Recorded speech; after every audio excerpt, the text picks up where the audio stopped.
Good morning all of you. जय श्री राधे कृष्णा। मैं आज आपको यहाँ पर विज्ञान के अंतर्गत फोकस अथवा मुख्य फोकस इसके बारे में समझाने जा रही हूँ, जो कि आपकी परीक्षा के लिए इम्पॉर्टेंट है। चाहे वो आपका टेट की परीक्षा हो, चाहे वो यूपी हो, आर हो, सी हो, कोई सा भी टेट हो आपका, चाहे वो हाई स्कूल की बोर्ड परीक्षा हो, और अन्य परीक्षाओं के लिए भी जो महत्वपूर्ण है वो हम यहाँ पर आज समझेंगे। एक एक चीज़ को छोटे छोटे भागों में मैंने डिवाइड करके आपको समझाया है, जिससे आपको एक एक चीज़ विज्ञान के अंतर्गत क्लियर होती जाए और आपको समझ में आ जाए।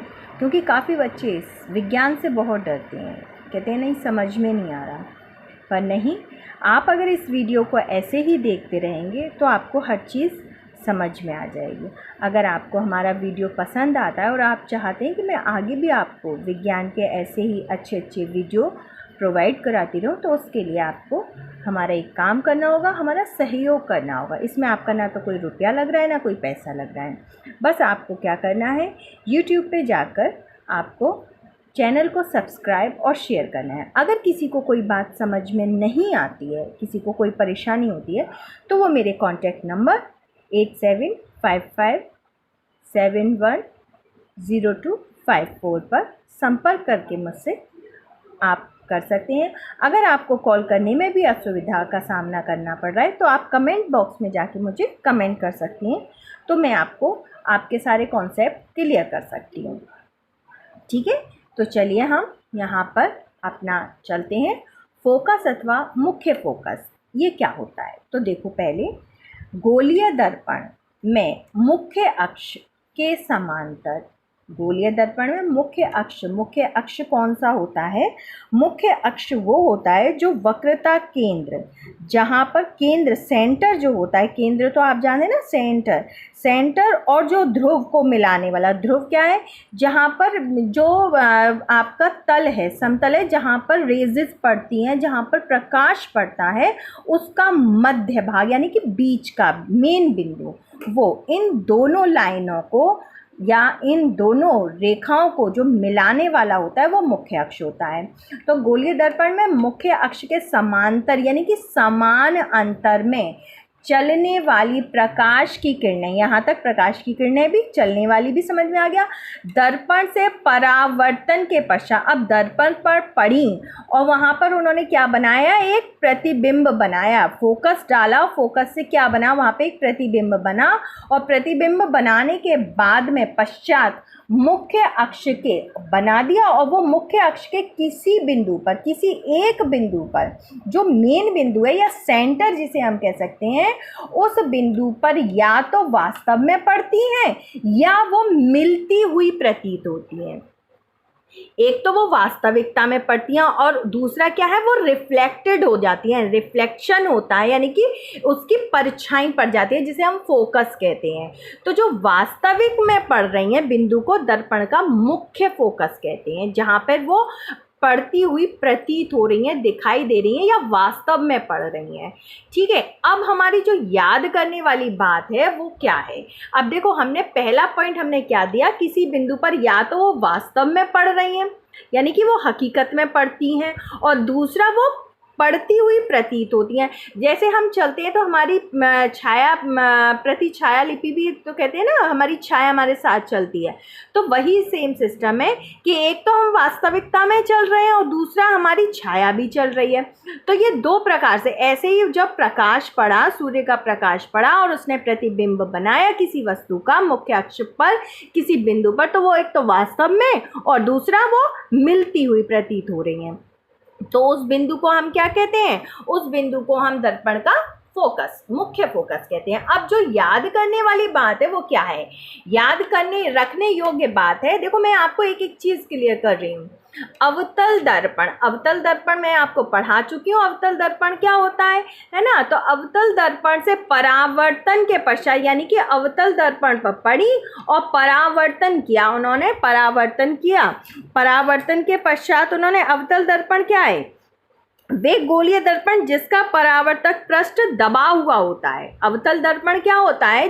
वे गोलीय पृष्ठ जिसका जो परावर्तक पृष्ठ है, यानी कि जो भाग है जिस पे हमने एक तरफ कलई कर दी है और उसके ऊपर हमने लाल ऑक्साइड लगाया, तो वो क्या हो गया? वो ढक गया उसका वो वाला भाग, और पश्चात किरणें वास्तव में फोकस, अब तो वो क्या हो गया हमारा? वो हो गया हमारा अवतल दर्पण, यानी कि छिप जाना, किसी एक भाग का छिप जाना तो बनती हैं। तो वो अब हमारे जैसे आपने देखा होगा ना, मिरर हमारा होता है, शीशा, आईना, हम अपना फेस देखते हैं।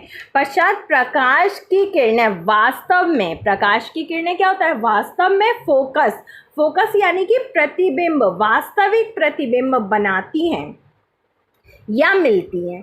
तो ये तो हो गया हमारा अवतल दर्पण में। परंतु उत्तल दर्पण में क्या होता है? अब उत्तल दर्पण का मैंने आपको बताया था, वह गोलीय दर्पण जिसका परावर्तक पृष्ठ उभरा हुआ होता है, यानी कि उभरा हुआ होता है, वो इस साइड में होता है और वो उभरा हुआ होता है, यानी कि वो भीतर की साइड हो गया या बाहर की साइड हो गया। तो अब उत्तल दर्पण में परावर्तन के पश्चात, यानी कि परावर्तित हुई वो किरणें, परावर्तित होने के बाद में जब वो परावर्तित सामने पर पड़ रही हैं, सामने पड़ रही हैं, तो उसकी परछाई पड़ेगी ना। तो जब सामने वो पड़ी तो उसकी जो परछाई है, प्रकाश की किरणों का जो फोकस बिंदु पर जो उसकी रिफ्लेक्टेड हुआ, यानी कि जो फोकस का प्रकाश पड़ा, तो वो कैसा लगेगा? हमें आता हुआ प्रतीत होगा, यानी कि हमें आभास होगा कि हाँ ये उसकी परछाई पड़ेगी उस पर, वो वास्तविकता में नहीं होगा, केवल उसकी हमें परछाई दिखाई देगी। तो ये तो हो गया हमारा उत्तल दर्पण। तो याद रखने के लिए हमने दो बातें कौन सी याद रखी? पहला तो ये है कि अवतल दर्पण से परावर्तन के पश्चात प्रकाश किरणें वास्तव में फोकस, यानी कि प्रतिबिंब जो वास्तविक बनाती हैं या मिलती हैं। परंतु उत्तल दर्पण में परावर्तन के पश्चात किरणें फोकस बिंदु पर से आती हुई प्रतीत होती है, यानी कि आभास होता है। क्यों? क्योंकि परावर्तक पृष्ठ उभरा होता है उत्तल दर्पण में और परावर्तक पृष्ठ दबा हुआ होता है, वो होता है आपका अवतल दर्पण में। अब इसके परिणाम स्वरूप क्या होता है? जब हमने ये दो बातें जान ली तो इसके परिणाम स्वरूप क्या हुआ? इसके परिणाम स्वरूप हुआ अवतल दर्पण का फोकस, वास्तविक फोकस, जो अवतल दर्पण का फोकस बना वो क्या बना? वो वास्तविक फोकस बना। और तथा उत्तल दर्पण का जो फोकस बना वो कैसा बना? वो आभासी फोकस बनता है या होता है, यानी कि वो वास्तविक नहीं होता, सच नहीं होता, केवल वो प्रतीत होता है, आभास होता है, यानी कि परछाई पड़ती है केवल। तो वो तो हो गया, जो परछाई पड़ी वो तो हो गया हमारा उत्तल दर्पण, और जिस पे वास्तविक फोकस पड़ा, यानी कि वास्तविकता में जो प्रतिबिंब बना वो हो गया हमारा उत्तल दर्पण। तो ये परिणाम स्वरूप ये बात हुई। अब कारण क्या रहा इसका? अब इसका हमने देखो कारण आपको यहाँ स्पष्ट किया है। कारण ये रहा कि अवतल दर्पण में जो फोकस F पड़ा वो दर्पण के सामने पड़ा। हम अपना आईना देखते हैं ना, फेस देखते हैं, तो वो हमारा शीशा हमारे सामने होता है ना। तो वो अवतल दर्पण में जो फोकस पड़ रहा है वो दर्पण के सामने पड़ रहा है, परंतु उत्तल दर्पण में जो फोकस पड़ रहा है वो सामने नहीं पड़ेगा, वो पड़ेगा पीछे पड़ेगा। उसकी परछाई कहाँ गई? उसकी परछाई पीछे पड़ी। तो ये दो बातें, कारण भी हमें याद है कि अब हमें पता है कि अवतल दर्पण में फोकस दर्पण के सामने पड़ता है, उत्तल दर्पण में फोकस कहाँ पड़ता है? उसके दर्पण के पीछे बनता है। दूसरा हमारा परिणाम स्वरूप क्या हुआ? अवतल दर्पण का फोकस वास्तविक फोकस है तथा उत्तल दर्पण का फोकस आभासी फोकस है या आभासी फोकस बनता है। हमने ये दो चीजें याद भी कर ली, कारण भी पता हो गया, परिणाम भी पता हो गया, और हमने याद रखने योग्य जो बात थी वो भी हमने याद रख ली कि दर्पण से परावर्तन के पश्चात प्रकाश किरणें वास्तव में फोकस प्रतिबिंब वास्तविक बनाती हैं या मिलती हैं, और उत्तल दर्पण में परावर्तन के पश्चात किरणें फोकस बिंदु F से आती हुई प्रतीत होती हैं या आभास होता है। अब ये हमारी यहाँ पे क्लियर हो गया। अब हम इसे एक चित्र के माध्यम से, देखो आपको यहाँ पे मैं क्लियर कर देती हूँ। ये हमारी लाइनें गई, यानी कि ये हमारी क्या है, ये रेजेस है। अब यहाँ पर ये वाला जो कहलाता है भाई, रेजेस यहाँ से जाना शुरू की है। रेजेस कहाँ से, एक सेंटर, केंद्र, ये क्या है, केंद्र हो गया, यानी कि एफ, यानी कि ये केंद्र बिंदु हो गया, ये हो गया एफ। अब जो परावर्तक पृष्ठ है, यानी कि आपका फोकस तल, अब ये फोकस कहाँ पड़ा है भाई, जो परछाई पड़ रही है सूर्य की, जो रेजेस आ रही है वो कहाँ पड़ रही है, परावर्तक तल पर ही तो पड़ रही है। तो M1 M2 ये हमारा क्या हो गया, ये परावर्तक तल हो गया, यानी कि जो पृष्ठ है या भाग है या ये जो दीवार है, यही तो है जो हमने अभी तक आपको समझाई थी। और इसका जो मेन है, अब इस ये तल है और या दीवार है या ये जो पृष्ठ है, इसका जो मेन सेंटर कहाँ है, ये वाला जो पढ़ रही है वो नहीं, ये वाला जो सेंटर है ये ध्रुव कहलाता है, यानी कि सेंटर, ये अटल है, ये मेन बिंदु है ये। और यहाँ जो फोकस केंद्र है, यानी कि यहाँ से जो फोकस जा रहा है वो केंद्र हो गया। भाई कहाँ से आ रहा है, हमें ऊर्जा कहाँ से मिल रही है, वो चीज़ वो हो गया हमारा केंद्र, कि हमें इस केंद्र से, इस पॉइंट जो ये गोल गोल पॉइंट है, इस केंद्र से हमें ये ऊर्जा मिल रही है। ये हो गया हमारा ध्रुव के ये सेंटर में गया। अच्छा, अब ये तो हमारा क्या हो जाता है, ये उत्तल दर्पण में होता है, क्योंकि इसका पीछे की साइड में होता है, सॉरी इसका आभास नहीं होता, इसका वास्तविक प्रतिबिंब बनता है, क्योंकि ये दबा हुआ है, ये भीतर की साइड में है। दबा हुआ कैसे, देखो यहाँ पड़ रहा है, इस तल के यहाँ पड़ रहा है, ना कि यहाँ पड़ रहा है, ये यहाँ भीतर की साइड है, ये वाला हिस्सा भीतर की साइड वाला हो गया कि नहीं हो गया, तो यहाँ पड़ रहा है, तो ये हो गया अवतल दर्पण। और ये हमारा जो पॉइंट है ये मुख्य अक्ष है। मुख्य अक्ष की मैंने आपको परिभाषा बताई भी थी और यहाँ पे मैंने लिख भी दिया, इसीलिए वक्रता केंद्र व ध्रुव को, अब ये देखो वक्रता केंद्र, केंद्र क्या है हमारा, ये यहाँ से ही तो पड़ा, और जो ध्रुव है, ध्रुव हमारा क्या है, इस सतह का, इसका जो पृष्ठ है या इसका जो तल है, इसका जो मेन पॉइंट है वो P, यहाँ से यहाँ तक का जो हमें इस रेखा को जो मिलाता है ना, जो मिलाने वाली जो रेखा है वो क्या कहलाई, मुख्य अक्ष, यानी कि ये वाली रेखा ही तो मिला रही है इसको, ये रेखा ही तो मिला रही है, तो ये मुख्य अक्ष हो गया हमारा C। अब हमारा यहीं पर आ जाता है आपका उत्तल दर्पण। उत्तल दर्पण में देखो सेम है, अब ये पलट गया, यानी कि अब ये वाला तो बाहर की साइड आ गया ये वाला, और भीतर की साइड चला गया ये वाला। ये वाला तो हमारा यहाँ पे क्या था हमारा, देखो ये भीतर की साइड था, है ना, और यहाँ पे, और ये वाली ये फोकस आया था। अब यहाँ पे क्या है, ये वाला हमारा भीतर की साइड हो गया, ये हमारा वो प्रकार। अब यहाँ से ये चला तो यहाँ से ये उल्टा हो गया कि नहीं हो गया, उल्टे के साथ साथ उल्टा बना, उल्टे के साथ साथ क्या है, ये आपका फोकस है, यानी कि केवल परछाई पड़ती हुई प्रतीत हो रही है, ना कि हमें वो वास्तविकता में दिखाई दे रहा है। ये M1 हो गया, ये M2 हो गया, ये मेन वो सेंटर हो गया, ये आपका मुख्य अक्ष हो गया, ये P हमारा ये क्या हो गया, ये सेंटर हो गया, यानी कि ये इस सतह का ये वाला ध्रुव हो गया, ये बाहर की साइड ये वाला हुआ, है ना। जब ये बाहर की साइड हुआ तो ये क्या है, उत्तल दर्पण हो गया, यानी कि सामने उत्तल दर्पण में क्या हो गया आपका, कि ये पीछे की तरफ ये वाला हिस्सा, आगे का हिस्सा ये वाला है, तो ये पीछे का हिस्सा यही तो हुआ। तो अब ये यहाँ पे जो पड़ रहा है ये पीछे की साइड पड़ रहा है, और देखो इसमें ये आगे इधर से पड़ रहा है, ये आगे की साइड है और ये पीछे की साइड वाला हिस्सा है, तो ये इसमें पड़ा, तो उत्तल दर्पण में पीछे की साइड पड़ गया और अवतल दर्पण में आगे की साइड पड़ गया। अब ये यहाँ से आभास हो रहा है, भाई यहाँ पे जो मेन पड़ा है वो ये पड़ा है, मेन जब ये पड़ा है तो इसका आभास इसी साइड तो होगा, तो वो आभास जो हुआ वो उत्तल दर्पण का हो गया, और अवतल दर्पण में वो वास्तविकता में दिखाई दे रहा है कि ये वास्तविक है और ये इसकी परछाई है, ये हो गया। अब फोकस दूरी क्या होती है, अब फोकस दूरी का देखो, ध्रुव तथा फोकस के बीच की दूरी को, अब ये हमारा ध्रुव है, भाई मेन सेंटर क्या है हमारा, ये वाला है, और यहाँ से फोकस हमारा कहाँ से पड़ा, इस वाले से पड़ा है, केंद्र है हमारा, है ना, यहीं से सेंटर से ही तो पड़ा है। अब यहाँ से जो यहाँ तक की दूरी है, दर्पण से यहाँ तक की जो दूरी कहलाई, भाई ये पृष्ठ है, तल है, जो यहाँ से इस तल तक पड़ा, यहाँ से F से लेकर जो P तक की दूरी है वो क्या कहलाई, हमारी फोकस दूरी कहलाई। अब फोकस तल क्या होता है, तो देखो मुख्य अक्ष के अभिलंबत या मुख्य तथा मुख्य फोकस से गुजरने वाली समतल को समान अंतर, समतल यानी कि समान अंतर को दर्पण का फोकस तल कहते हैं। अब देखो दर्पण का फोकस तल कहते हैं, समान अंतर में 1 2 3 4 ये समान अंतर में पड़ रही है। ये वाला गया, ये वाला इधर से गया, ये हमारा क्या कहलाया, ये फोकस का मुख्य या दर्पण का फोकस तल कहते हैं। अब हमारा देखो कुछ प्रश्नों के यहाँ पर हम प्रश्न हैं, इनके उत्तर निकालेंगे। कौन सा दर्पण वस्तु से छोटा व आभासी बनता है। अब हमें पता है अवतल दर्पण में, अभी हम पढ़ के आए हैं, अवतल दर्पण में जो प्रतिबिंब बनता है वो वास्तविक बनता है और उत्तल दर्पण में क्या बनता है, आभास होता है, वो बनता नहीं है।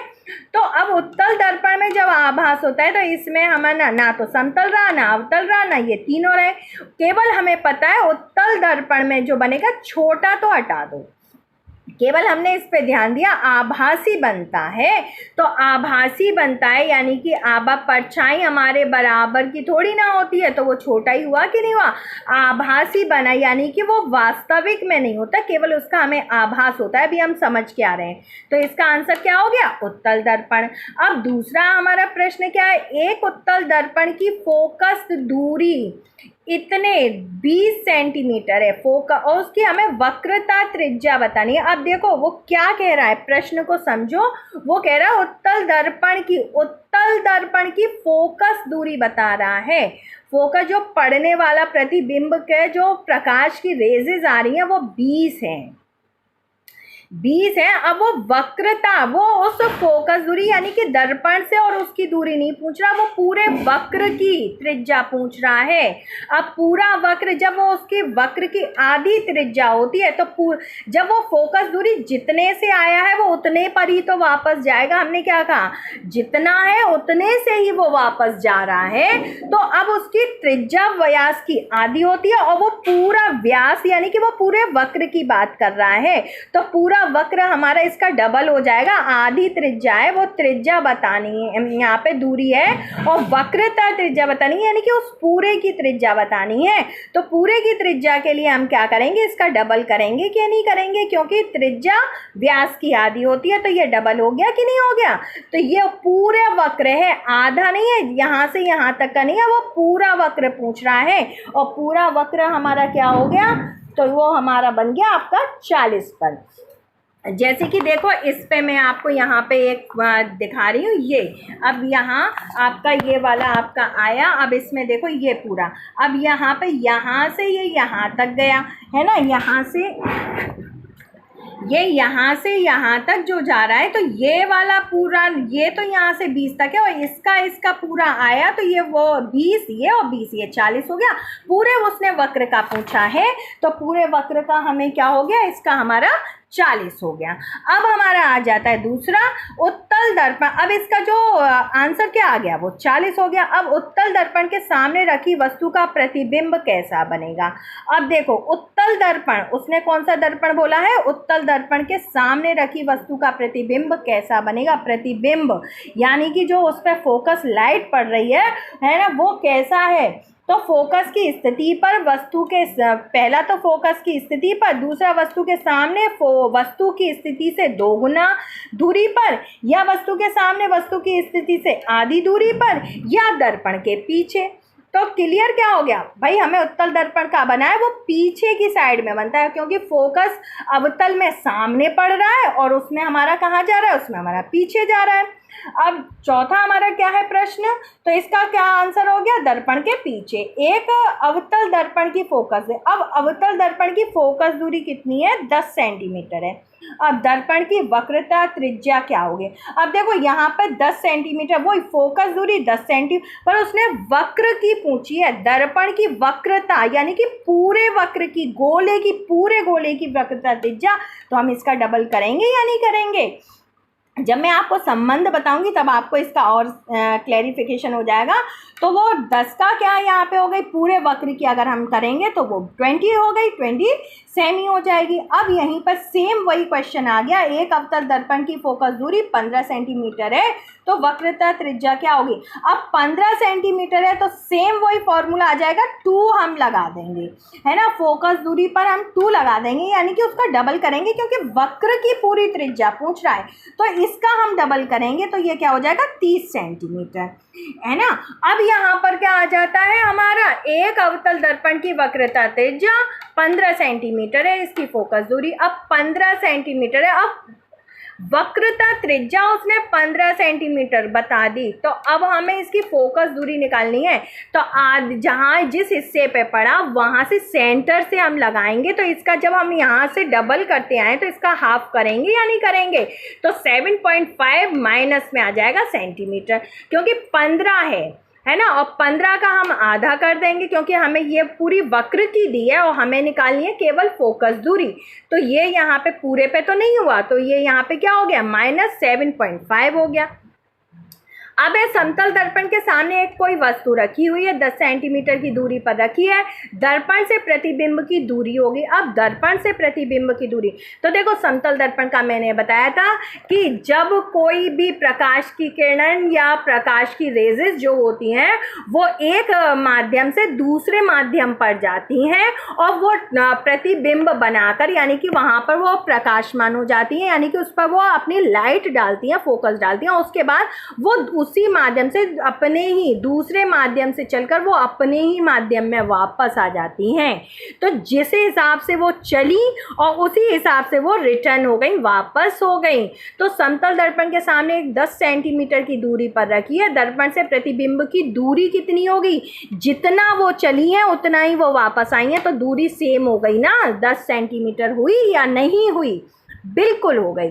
तो मुझे उम्मीद है कि आपको ये प्रश्न भी समझ में आए होंगे, फोकस अथवा मुख्य फोकस भी समझ में आया होगा, अवतल दर्पण और उत्तल दर्पण भी समझ में आया होगा। आगे हम आपको बताएंगे कि हम दर्पण की पहचान कैसे कर सकते हैं और दर्पण, गोलीय दर्पण और वक्रता त्रिज्या तथा फोकस दूरी का संबंध क्या है, प्रतिबिंब क्या है, गोलीय दर्पण से प्रतिबिंब बनाने के नियम क्या हैं, आपको मैं एक ही वीडियो में भी बता सकती हूँ। पर क्या है कि मैं नहीं चाहती कि आप रट्टू तोता बने, मैं चाहती हूँ आप दिमाग से समझें और दिमाग से समझ कर करें। धीरे धीरे हम चलेंगे, जब तक आपके अपनी बोर्ड परीक्षा होगी तब तक आपके सारा कोर्स कंप्लीट हो जाएगा। दूसरा, ये जो मैंने आपको प्रश्न बताए ये यूपी टेट, सी टेट या आर टेट या रीट या अन्य परीक्षाओं में भी छोटी छोटी चीज़ें पूछ ली जाती हैं और बच्चे यहीं पर अपना डिमोलाइज हो जाते हैं, वो नहीं समझ पाते हैं। तो बच्चों, किसी भी प्रश्न को घबरा के करोगे तो नहीं होगा, आप उसको समझ के करोगे। जैसे मैंने आज आपको ये सारे प्रश्नों को क्लियर किया है, आगे भी मैं ऐसे ही समझाऊंगी और फिर प्रश्न क्लियर करूंगी, जिससे आपका कॉन्सेप्ट क्लियर होता जाएगा। अगर आपको हमारा वीडियो पसंद आता है, अच्छा लगता है और आज समझ में आता है, तो प्लीज़ प्लीज़ प्लीज़ ज़्यादा से ज़्यादा इसे शेयर कीजिए, सब्सक्राइब कीजिए और लाइक कीजिए, ताकि मुझे मोटिवेशन मिले। इस समय आपके सहयोग की मुझे सबसे ज़्यादा ज़रूरत है। मैं आपके लिए इतना कर रही हूँ, तो मेरा आप सहयोग प्रदान करें, बस लाइक, सब्सक्राइब और शेयर करें, इससे ज़्यादा मुझे कुछ भी नहीं चाहिए। आप अपने घर में रहें, अपनों के बीच रहें, सुरक्षित रहें। भगवान करे कि आपके अपने आप से कभी ना बिछड़ें। मैं यही इच्छा के साथ आपको वंदे मातरम, जय हिंद, जय भारत बोलती हूँ।